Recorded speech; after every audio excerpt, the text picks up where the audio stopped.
And it's the Tuesday edition, Business Morning on Channels Television. I'm Laddie Williams. Thank you so much for joining us this morning. I'm Ini John McCowell. Here is what's in the news for now. Nigeria is set to become marine petroleum products retail operations hub in Africa as it has improved the MAPPRO, popularly referred to as bunkering.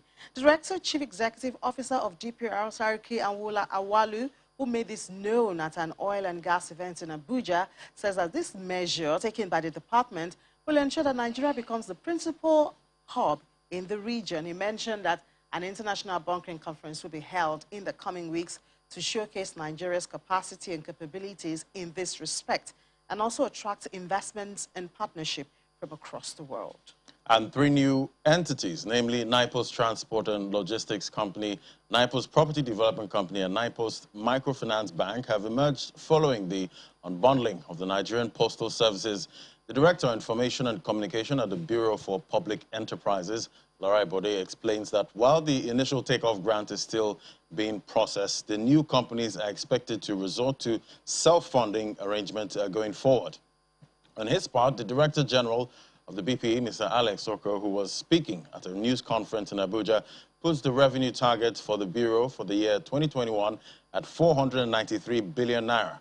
Mr. Oko explains that the funds will be generated from 36 projects. Take a listen.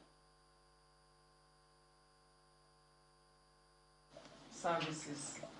NIPOS, in that regard, NIPOS is embundled into 3 commercial entities.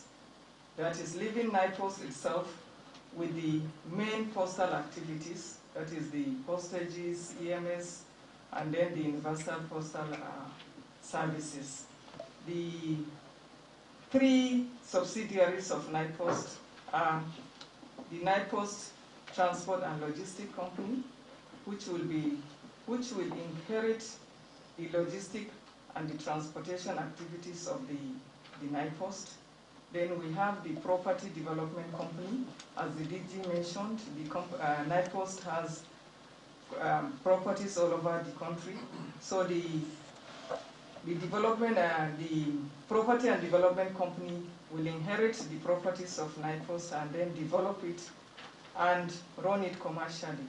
Then we have the NIPOS Microfinance, which will also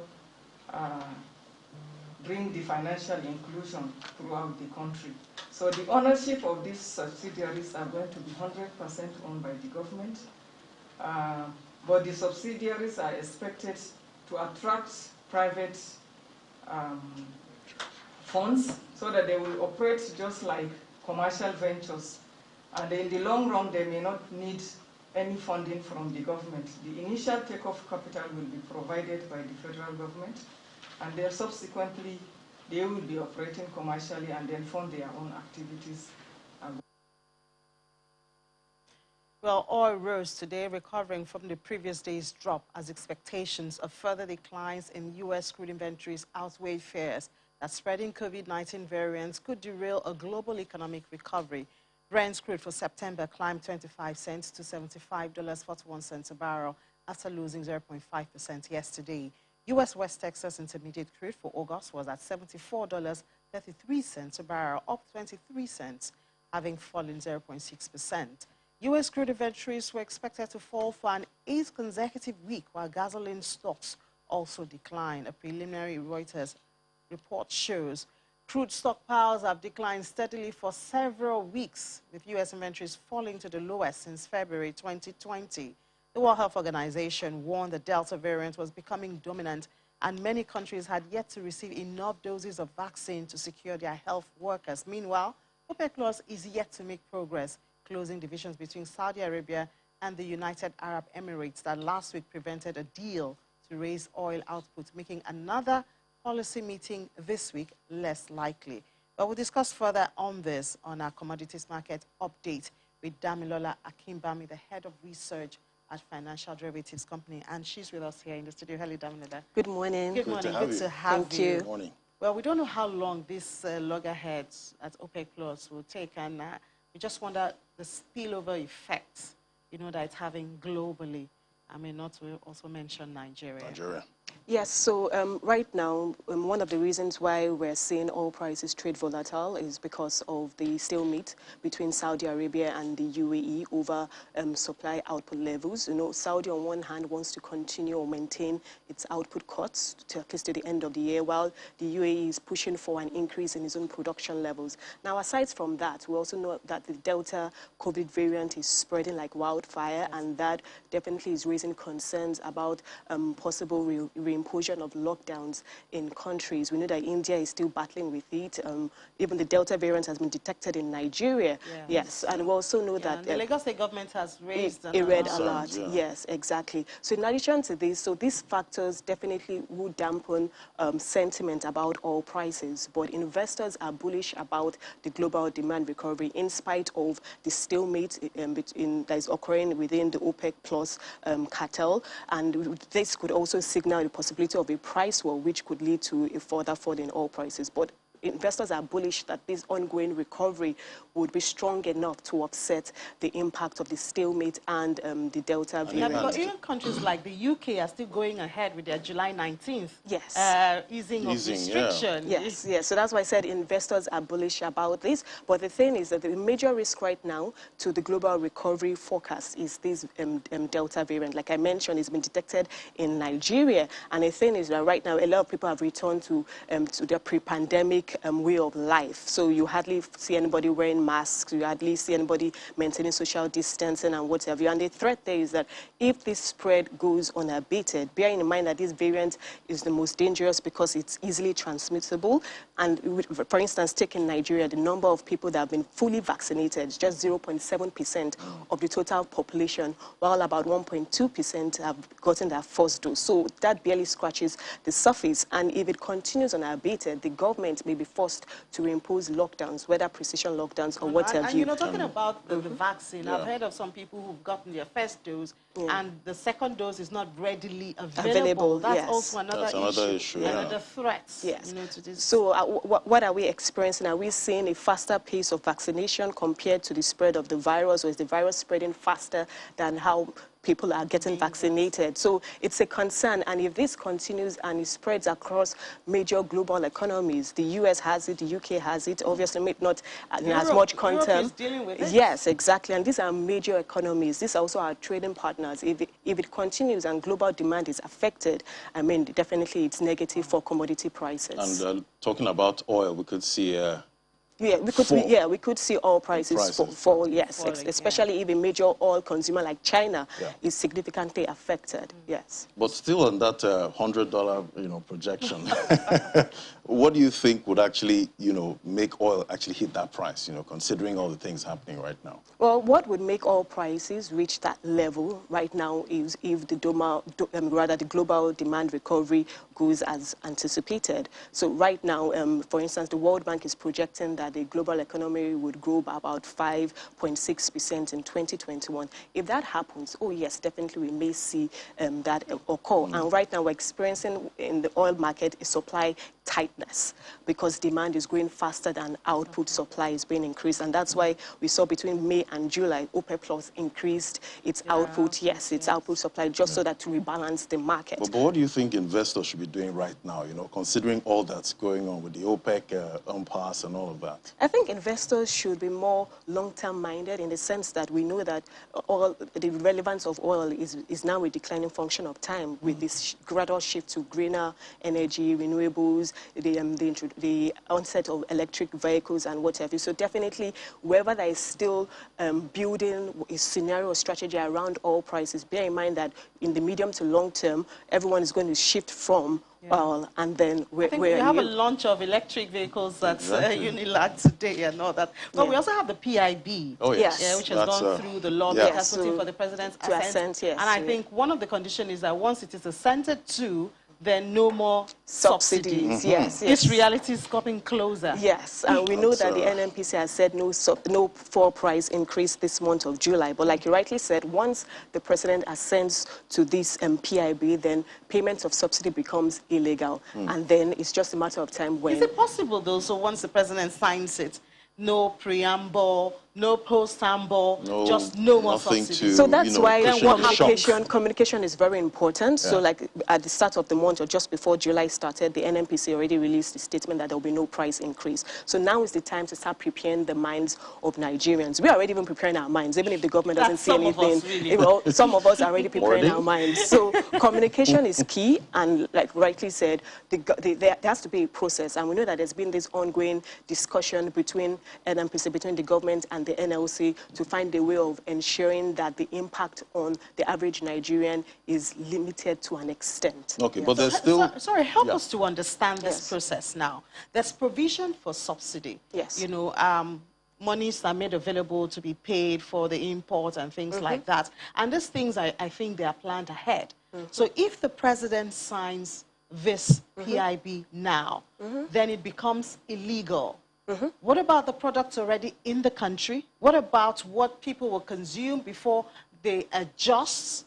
Or are we just going to wake up one day and then on your way to work you hear on the radio the price of petrol is now 400? Do you get the picture Yes, I'm trying to It'll be a see? huge So shock. payment of subsidy is different from the product itself, which is refined petroleum product. So whether it's diesel or petrol or kerosene. So because Nigeria's refineries are not working, definitely we have to import. Yes. Now, not paying subsidy doesn't stop you from importing refined products. It just means that obviously if oil prices continue to increase, if your exchange rate is adjusted downwards, it becomes more expensive to import this. So therefore, your import bill increases. But on one hand, yes, your import bill increases, but at least the government has made it to free up some cash by not paying subsidies. So to an extent, some sort of balance is struck. But the end goal is now you have to ensure that you have refineries that work.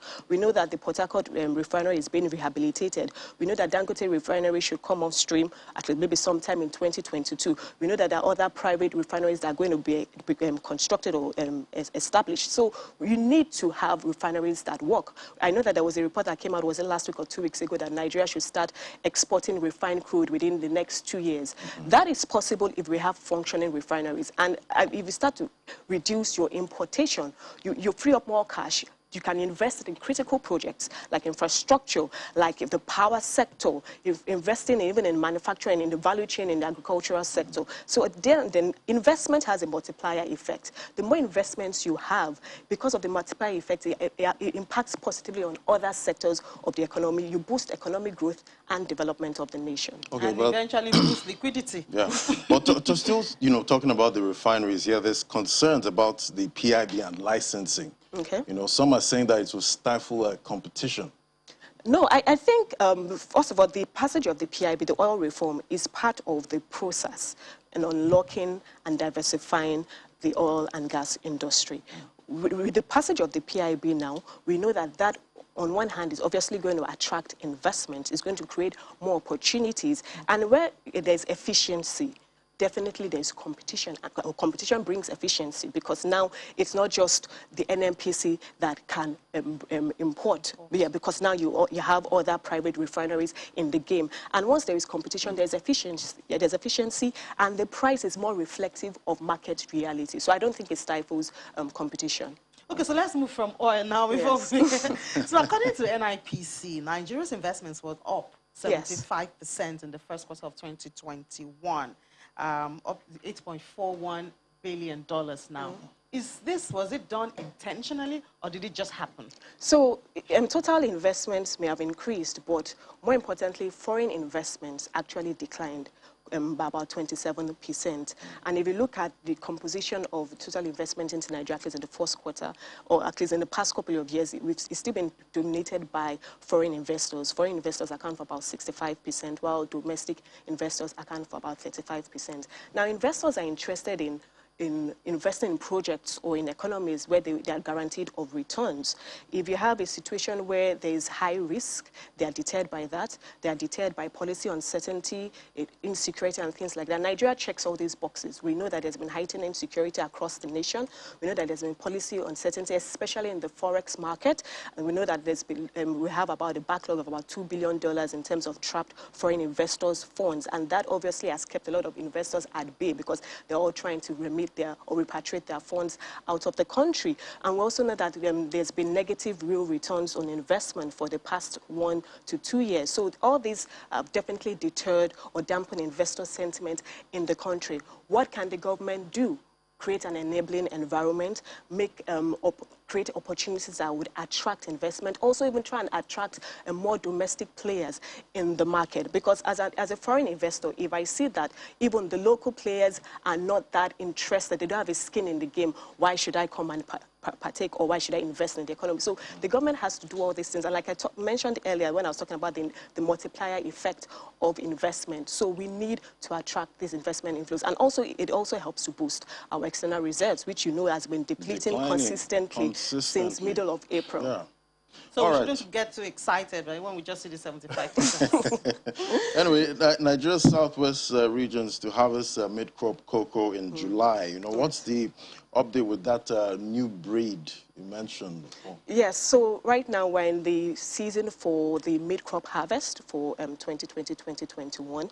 And because at least we've seen an improvement in the level of rainfall, coupled with some a good amount of sunshine, so definitely that has impacted positively on the quality of the cocoa beans and plus the hybrid. So right now we're seeing about 250 to 260 grams per 300 beans. So the cocoa bean count has increased compared to what it was in May, which was about 190. So that's good news for Nigeria. We're projected to produce about, let's say, 250,000 to 280,000 metric tons of cocoa this year. Bearing in mind that cocoa prices have been relatively low, below $2,500 per metric ton. So if we can increase our output of cocoa, that would offset the low global price of cocoa, and that's favorable for our cocoa export earnings. Any work on developing the value chain? Oh, yes, and that is very important for cocoa and even for any agricultural commodity, yes. So we move from just exporting cocoa to actually even producing, processing, packaging, and even consuming it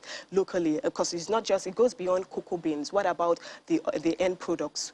Chocolate, cocoa butter, whether for personal hygiene or whatever, your beauty product. So there's a whole value chain there which investors can look into, which the government can look into and unlock more opportunities, unlock more revenue, both fiscal and export earnings. All right, take us through the commodities market prices. Prices are still elevated. For instance, if you look at a bag of pepper, tomatoes, onions, garri, prices are elevated, and we know that the Muslim holiday, the Big Salah, is coming up sometime next week. So obviously, because it's the big one, it's a big celebration, there's going to be increased demand for some of these commodities. And so, like I said, prices are elevated, but the good news is that as we're in the third quarter, once the harvest season starts towards the end of the quarter, that's around October, because of the harvest season and increased output, that should dampen commodity prices to an extent. So is it possible that I mean, instead of us depending on the season and, you know, the crop is this season and then there's the planting season, isn't it possible to just make it an all-round season where we have preservation, where we have processing? So even if it's tomatoes, you can have tomatoes all through the year. Yes, yes. There are I think we talk that less about things like that and just talk about, oh, the rains came late, so we expect the prices to go up or to go down. Well, you know, with agriculture, one major factor is seasonality and weather. So definitely, and that's where the value chain comes in now. Okay, so we know that this is the season for production. When we're in, or with the season for harvest, when we're in the off season, when you know that output levels are low, you're planting, what else can you do?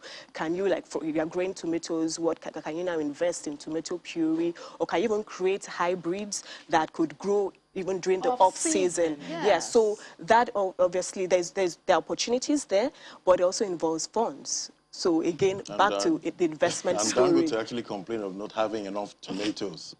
Yes, because, you know, tomatoes are used for practically almost everything. Yeah. If you remember, like 2 or 3 years back when there was this tomato shortage and people started resorting to all sorts of forms just to basically make that jollof rice and whatnot. Yes, so we became creative. All right, thank you so much, Damilola. Thank you for having us. Always a pleasure having Thank you so on much. the show. Always come with a lot of information. Thank you. Now we'll just take a short break now. After the break, startup businesses, small and medium-sized enterprises in Nigeria will be giving skills, networks, and connections to UK investors, talking about diversifying the economy to enable them access capital and build successful businesses. You want to know how? Join us after the break. It's Business Morning on Channels Television.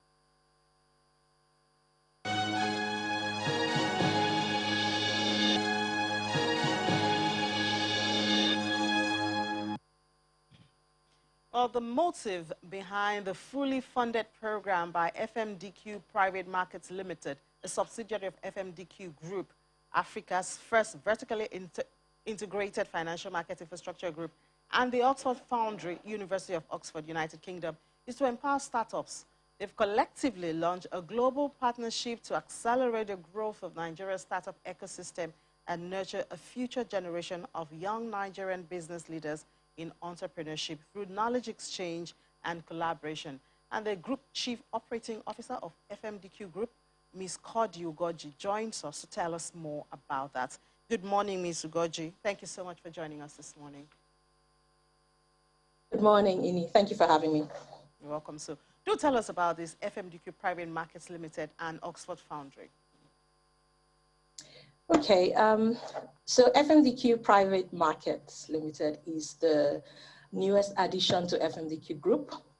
As we're aware, FMDQ Group has currently, or before the private markets, had 3 capital market subsidiaries: FMDQ Exchange, FMDQ Clear, which has recently received its approval from the SEC to be a central counterparty, a CCP.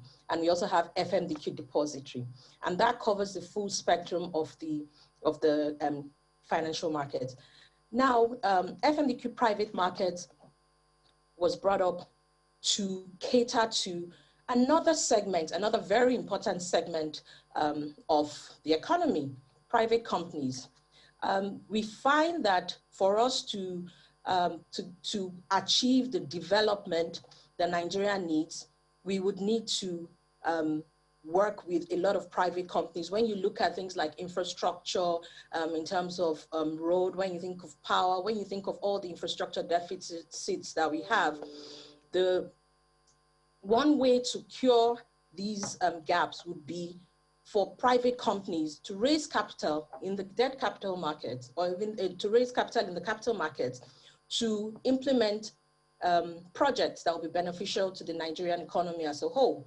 And so to that regard, FMDQ Private Market is a platform that allows private markets to note their securities. And when we say note their securities, we simply mean that they're able to provide all the information that's required on the issuance of their securities. And investors can then go into, qualified investors can go to that platform and have all information. As we know, one of the things that we would find lacking, again, in our space is information, timely information, adequate information, accurate information. And so FMDQ Private Markets platform, through its restricted portal, restricted because it's for qualified investors only, has provided the much needed information and that is required for this private markets. But on the other side, FMDQ Private Markets provides services across the full spectrum. So from large companies through its main board to growth companies, for companies that are, somewhere in the middle phase of their growth, to the cradle board, which is for companies, startup companies that, require support to raise capital in the market. So that is really what FMDQ Private Markets was set up to do, to bring up that part of the market, to bring up that sector of the economy, the private companies sector, into the capital market to enable them raise capital and have access to this market, meaning that this market is, bringing all participants together in this market pretty much. And recently, this year, FMDQ Private Markets received a recognition as a private companies platform, private company securities platform from the Central Bank of Nigeria. Again, that is huge because it means that the PFAs, pension fund administrators, can bring can invest in the securities that are issued in the Okay. private market, All right, private Mr. capital Goji. market. So that's great. All right, but And then for Oxford, yeah, sorry. and just to speak a bit more about Oxford, okay. Yeah, just wanted to ask, what informed the decision to, embark on this global partnership with Oxford Foundry? Okay, thank you. So I'm sure I'm glad the question wasn't why Oxford, because I would have said why not Oxford. Oxford University. I mean, I think their reputation precedes them, and Oxford Foundry is the entrepreneurship center of Oxford, of the University of Oxford, and the Foundry supports all 24,000 students, alumni, and other members of the Oxford community. It is a center for entrepreneurship where they currently support 32 ventures across their accelerator program. They have generated over 170 jobs. They have raised over 43 million pounds across 28 companies, and those companies are now valued at over 150 million pounds. Oxford Foundry has the requisite skill, the credibility, the backing, the reputation, everything that we need for a successful collaboration in this market. Why a global partnership? We believe that to bring the requisite knowledge, skill, and expertise required to give this Nigerian young business leaders the opportunity to excel, we need to leverage on a partner that has done this several times over, a partner that is credible, a partner that has the right network. So Oxford Foundry will pretty much be bringing its network of UK investors to Nigeria for these young entrepreneurs. So it's a great opportunity to transfer knowledge, to create, to have shared business practices, to give them the mentorship, the coaching, and everything that they need to enable them develop and grow, their startup businesses. And that is really why we went for Oxford University. It is definitely, this collaboration is one that emphasizes on, supporting supporting high growth businesses. And we expect that it would create significant amount of sustainable incremental jobs in Nigeria. So this is something that is big for FMDQ, because one thing that FMDQ promotes with its stakeholders is prosperity for Nigeria and for Nigerians. And what better way to bring in the startups to begin to develop them, because they are the future of the economy. So that is what this partnership is set up to do, pretty much. So, working with Oxford, who has the... You also have bespoke programs under this partnership. Tell us about that. Okay, there are three bespoke programs, and the first is Upskill. And Upskill program is to bring these young startups and equip them with what they need to set up their business in a structured manner, because the aim of this is to enable them raise capital. So that's the first thing, Upskill, which is like just giving them the requisite knowledge, support, mentorship that they require to develop their businesses.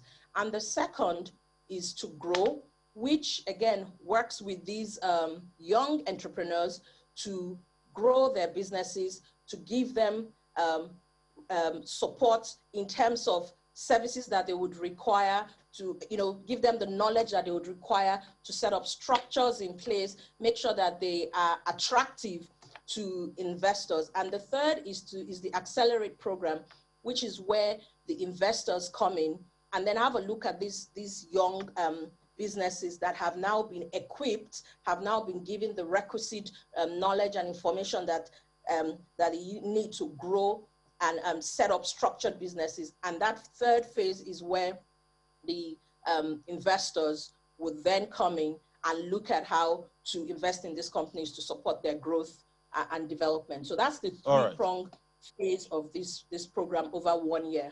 All right. So you did talk about, qualified persons, but who will benefit from this partnership and how can they participate? Okay, who will benefit? All young startups in Nigeria, young businesses in Nigeria have the opportunity to benefit from this, to be thrown open to all startups. We want to help as many startups as we can within the 1 year program that we're running. And so sometime in the next quarter, by Q4, in about October and November, we will throw open the qualifying criteria and the opportunity for these young investors to put in their applications, and then we'll go through that whole process. But right now, it's something that it's open to young businesses in Nigeria to build future business leaders for Nigeria. So for all the young businesses, for startups, for those who are looking to build, we look out for for the application process when it opens towards the end of the year. You can look on our website, fmdqgroup.com. You can also look on the Oxford Foundry website and our social media platforms at fmdqgroup.com, FMDQ Group across all the various platforms. But this is something that we intend to reach to reach a wide range of Nigerian young businesses.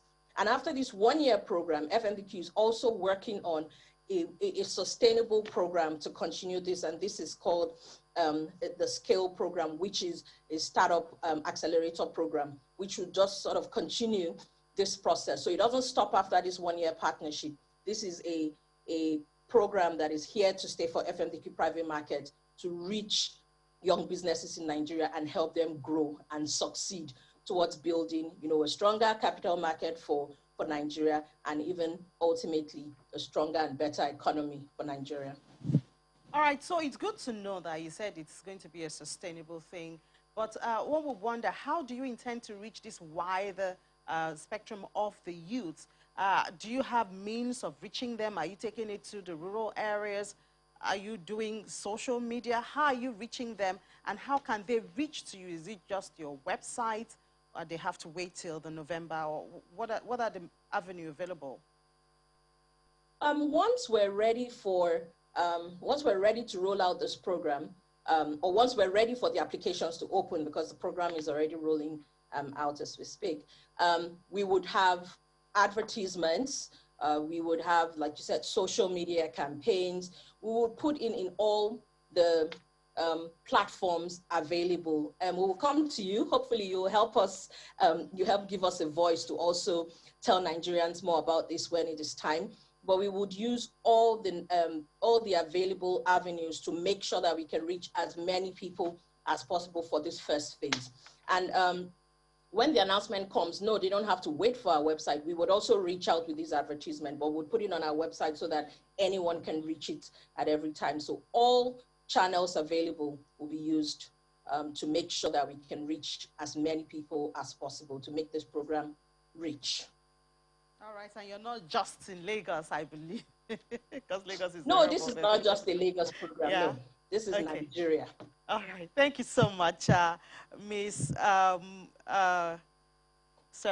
Ugoji, for joining us this morning and for telling us about the partnership you have with Oxford University and empowering the youth in Nigeria and startups in Nigeria. Enjoy the rest of your day. Thank you for having me. You too. Bye-bye. So we have an opening call now to the market. Here's Willie Bong, but I do know that the market ended in the red yesterday, down 0.36%. Will, when are we expecting this thing to change?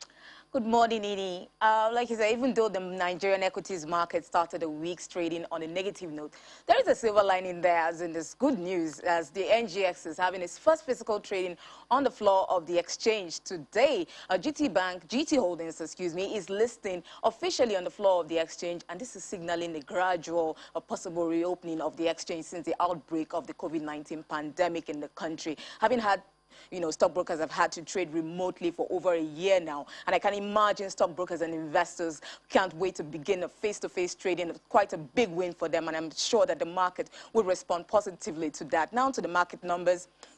We saw that they all share, the investors extended profit-taking in the stocks of MTN, Zenith Bank, and Boa Cement, causing almost 4% decline in the benchmark index to close at 37,857.89 points. And this is despite the positive market breadth of 14 gainers against 13 losers. This has driven down the market cap further below the 20 trillion mark, and as investors lost about 70 billion naira at the close of yesterday's trading session. To make more sense of what's happening there and to talk about the changes that are happening, we have Mohammed Kayode, a stockbroker at APT Securities. Good morning, Kayode. Good morning. It's a pleasure to be here on the program. Well, Mohammed, I'm glad to have you too. How excited are you to trade at the floor of the exchange? How excited is it as GT Holdings lists officially? Yes, we are very excited to see them coming back to list their holding company. Come the fact that the investors are also excited. When the steel stock was listed, when GTB as a banking sector was delisted, it was trading around 28 naira 54. But as we speak, this morning is trading 29 naira 54. So the sentiment around the stock from the part of the investor is highly commendable. Great, but I'm talking about what's investors and stockbrokers' mood about the first appearance or the physical appearance of the stock exchange. Trading, making the first physical appearance on the stock exchange. What's the mood of investors and as well as stockbrokers? I'm sure you will include. Of course, everybody's excited here. We are very happy to meet again after the long lockdown and also the coming together of most of us after we have been away for a while. So every broker is excited, and also with coupled with the fact that the stock is trading very well and normally, and we see the reaction of the investor also a very great one, and everybody is excited in just a simple thing. Thank you so much, Mohammed, for your contributions on the program, and look forward to more face-to-face interactions on the floor of the stock exchange. Thank you very much. Okay, now at the unlisted market, we move over to the unlisted market where the market cap and the index closed positive in yesterday's trading session. The index increased by 2.25% to close at 761.13 points, while the NASD market cap closed at 541.02 billion naira. The week also saw the total volume of investors traded was 2.5 million units, valued at 96.88 million naira, and all traded in 39 deals. Central Securities Clearing, Niger Delta Exploration, and Union Bank Properties were the advancers yesterday. We saw their share price up yesterday, while the share price of NGX declined by 1.72%. At the fixed income market, the bonds market traded mixed as average yield stayed flat at 11.5%. Across the benchmark curve, average yield dropped at the short end due to high demand, but increased at the mid-segment due to the sell-off of the March 2027 bonds and stayed flat at the long end. As for the treasury bills, we see that it traded flat yesterday as the average yield was unchanged at 6.9%. In the OMO market, the average yield was contracted at 12 basis points to 9.8%, and today at the total of OMO maturities of about 20 billion naira is scheduled to also mature. We have Ramat Baba on the line to talk more about the happenings there. Good morning, Ramat. Good morning. Ramat Baba, how do you think the inflation data scheduled to be released by the NBS, the National Bureau of Statistics, this will shape investors' sentiments in the secondary market? Good morning. Okay, so firstly, usually inflation is supposed to have an impact on the market. However, recently we've not been seeing much of that. People really do not trade inflation anymore. It's really on the treasury bills is more of supply, demand, and liquidity. while on the bond side, it's mainly the supply and demand, and probably a few other macro indices, but definitely no longer inflation at the moment. So we don't see that having any major impacts in the market. Oh, Ramat, the DMO released the bond offer circular for July, where 50 billion naira each will be offered across the 2020, 2036, and 2050 bonds. With the liquidity conditions we have been seeing in the system, what do you think investors' posture with respect to this publication would be or is going to be? With the expectation of about 561 billion coming into the market in 2 days, that's from bond maturities, we actually expect to see a lot of demand going into the fixed income space as most investors try to replace their maturing bonds. Besides that, the release of the auction calendar, prior to the release of the auction calendar, we have seen a few people going short, a few investors going short on a lot of the bonds, that's the bonds on offer at the auction, just because they expect that since there's going to be more supply into the market, yields may actually stop higher at the auction. So we saw some short taking and all. But we expect that going towards the end of this week, we expect a bit of demand to come into the market and probably risk going slightly lower again. Thank you so much, Robert, for that. And that's what we have for you, Ini. Yeah, thank you so much, Will, for updates from the market. And like you said, we're expecting inflation figures later on this week. I hope we'll get it, I think, on Thursday or so, and we'll see how the market would react to that, hopefully to bring some good news there. We'll take a quick break now. When we come back, we'll do an opening call to London. Do stay with us. It's Business Morning on Channels Television.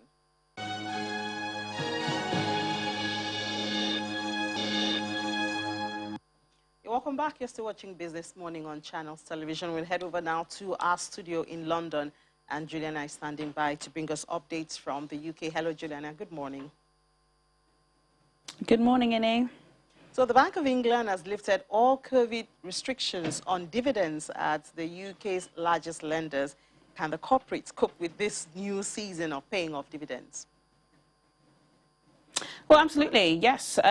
This is a good story, very good story for the banking sector. So good, in fact, that it's the banks that are lifting up the FTSE 100 this morning. NatWest, the last time I checked, their shares were up by about 1.5%. And this is because the Bank of England have finally lifted the restrictions that they had put in place on paying out dividends and also allowing shareholders to buy back shares. This restriction was imposed last year, April, during the height of the pandemic. It was loosened in December, and now they've been given the go-ahead to give some financial rewards to how good they've been during the pandemic. They've definitely showed resilience. Impairment payments have reduced. Things seem to be going according to plan, and they've got enough money stuffed in their coffers to start paying out banks again. This is basically following similar measures that we've seen in the US Federal Reserve. Also, as well, the European Central Bank are mulling over adopting the same policy later in the year, but definitely showing that the economy is getting back to pre-pandemic levels. And there's also the Financial Stability Report showing confidence in the banking system. What do we know from that report? Well, this is the same story, Annie, which affects the banks. Basically, again, Bank of England showing that the financial stability of banks is good, is strong, which is why they've given them the green light to pay out dividends again. But also, as well, there was a little bit of caution, as there has to be. We are still in the pandemic, even though we're getting ourselves out of it. And Andrew Bailey decided to focus on debt. They have concluded that 25% of small to medium-sized enterprises, which are the heartbeat of the economy, are struggling with debt. Debt levels are at about 25%, particularly in the hospitality sector. Over 11% of businesses who have taken out some sort of coronavirus-related loan have already defaulted, as some haven't paid back any debt since any of their loans since January. So it's a major issue, which is why we're not likely to see the Bank of England tightening some of that loose monetary policy anytime soon. They just want to make sure that we get through this summer period and to see what the economy looks like once the furlough scheme is wound down completely in September. Well, away from the banks, transport companies will be at liberty to decide on wearing of face masks after July 19. What has been the reaction to this? Yeah, well, the issue of will you wear a face mask is an issue that's dominated discourse in this country for about a week. Yesterday, as we were all expecting, Prime Minister Boris Johnson confirmed that all restrictions will be released by the 19th of July, which is next Monday. We're all counting down here. But he did say that there has to be a level of caution. And this is the same thing that we've heard from the vaccines minister. We've also heard it from the new health secretary, Sajid Javid, but the issue about face masks is no longer going to be legally binding. So if you go into a store, shop, even on the tube, nobody can legally tell you to wear a mask. The kind of confusion is coming from the fact that all of the government ministers speaking to the media are telling the public to remain cautious, and if they are in a crowded place, they should wear a mask. The problem is there's no legal obligation to do so. So it is likely going to fall to TfL bosses and public transport bosses to decide whether or not they are going to ask people to wear a face mask, but it's not legally binding in this country anymore. Yeah, but we do hope that there's... From Monday. Yeah, from Monday, yeah. Well, we do hope that there's the consciousness that the Delta variant is still a threat in the world, so we don't just let go and move on. Well, thank you so much, Juliana. We'll have more updates from you at 1:30 during Business Incorporated. Thank you. So we'll move over to the crypto space now. Well, these are not very good times at the crypto space. I don't know when that tide will change. Yes, most traders are expecting a big move for Bitcoin. But the question is, what direction? Is it going to go up or is it going to go down? Don't forget we still have my 10,000. Yeah, your 10,000 projection is still there, which is obviously causing a lot of fear. Anyway, it's red. It's red this morning. Bitcoin is in the red. Ethereum in the red, and most major altcoins are also in the red. But you can see the stable coins are in the green, which shows that investors are moving towards the stable coins and reducing their exposure. Market cap, $1.36 trillion, is down 4%. We have a 24-hour volume for the total crypto market. It is up 12%. Bitcoin dominant, 45.54%. Let's bring in Sheon Kewoye now, digital market analyst. Hello, Sheon. Hello, good morning. Good morning, Sheon. Great to have you. So, thank you so much. Binance has, been in the news lately with a lot of financial institutions, suspending, transactions. What's going on?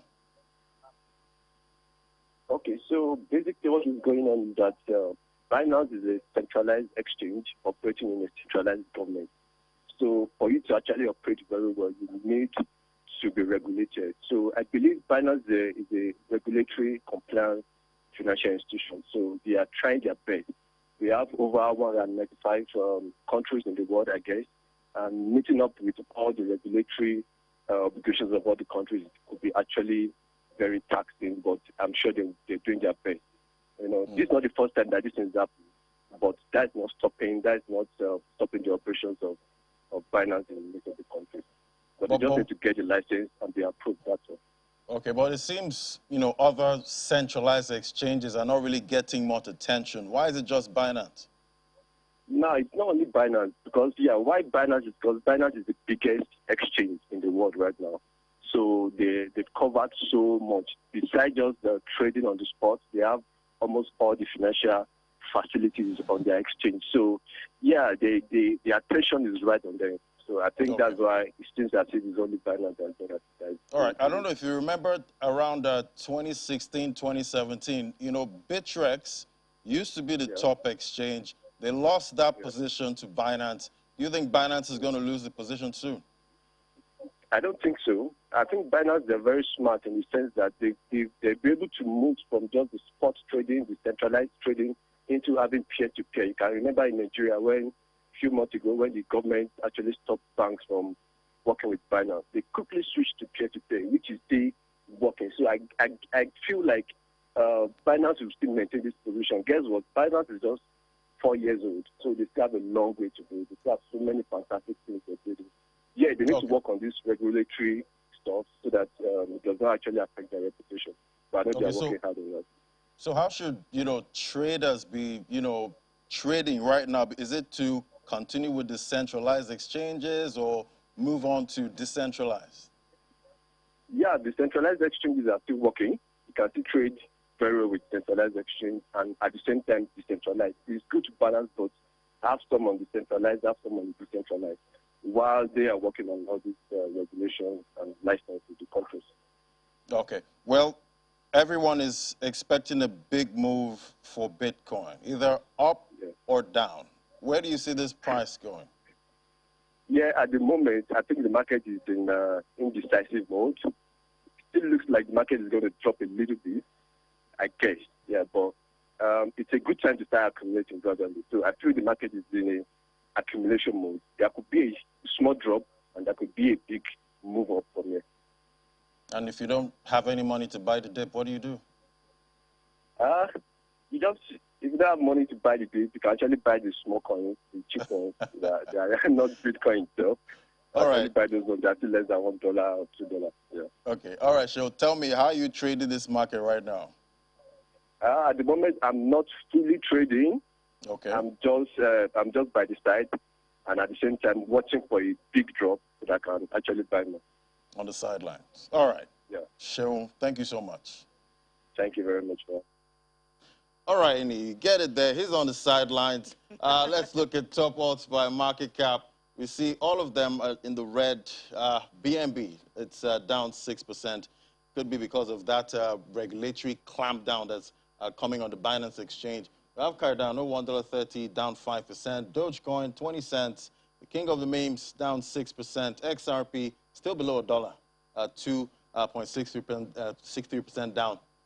Top 5 gainers, we have AXS there, $20. This has had an incredible run from around $3. It's now trading at $20, up 16% this morning. And Hedera Hashgraph there, up 3.33%. And we have a stable coin. When you see a stable coin in the top gainer, it shows you the direction of the market.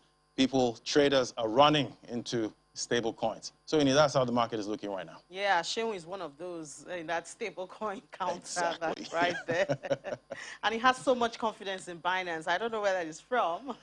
Yeah, these centralized exchanges, they have their risks. So you don't want to leave your funds on, centralized exchanges. Always, not your keys, not your funds. That's the, yeah. But like we always say, don't just dabble into the markets. You need to get financial advice. Exactly. Before you get into it. Well, that's where we'll draw the curtains on this episode of Business Morning. Thank you so much for being a part of it. Do remember, at 1:30 we have Business Incorporated, and we'll have more updates from development in the business world. I'll be at 1:30 later on today. I'm Ini John Mekwa. And I'm Ladi Williams. Thank you for watching.